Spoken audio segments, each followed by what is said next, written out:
নেপালে আজকে আমার দ্বিতীয় দিন। ভোর ৫টায় ঘুম থেকে উঠে আমরা চলে আসলাম নাগরকোট ভিউ পয়েন্টে হিমালয়ের বুকে সূর্যোদয় দেখার জন্য। এক অসম্ভব সুন্দর মুহূর্তের সাক্ষী হলাম আমরা। হিমালয় পর্বতের পিছনে সকালে সূর্য উঁকি মারছে। সূর্যের প্রচণ্ড ঝলকানি, তাই ক্যামেরায় ভালোভাবে বন্দি করা যাচ্ছে না।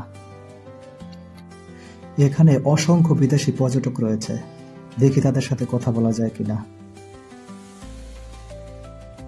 I came from Bangladesh. Himalayas. You came from where? United States. Oh, United States. Fine, huh? Yeah, it's beautiful. Now you won't see the sunrise. Yeah, well, that's okay. It's still very beautiful. Oh, yeah.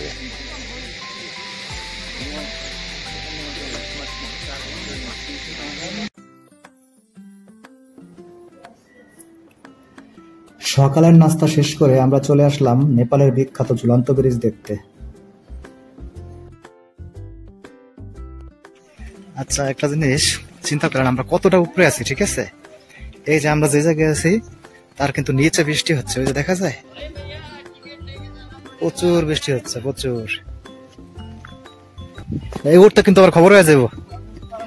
হ্যাঁ, না দরকার নেই ভাই, আর নিচে যাওয়ার দরকার নেই, ভিজে যাবেন নিচে গেলে। ঝর্ণা আছে,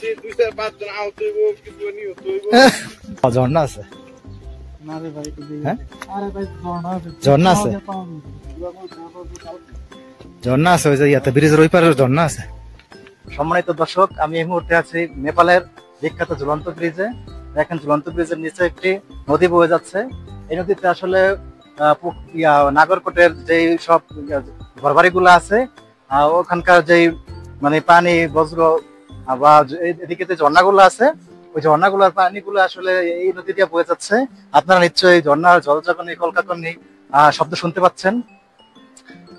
আসলে অনেক সুন্দর একটি জায়গা। আর এইদিকে দেখা যাচ্ছে কাঠমান্ডু শহর দেখা যাচ্ছে, এদিকে কাঠমান্ডু শহর দেখা যাচ্ছে, আর এদিকে হচ্ছে কি নাগরকোট, ঠিক আছে?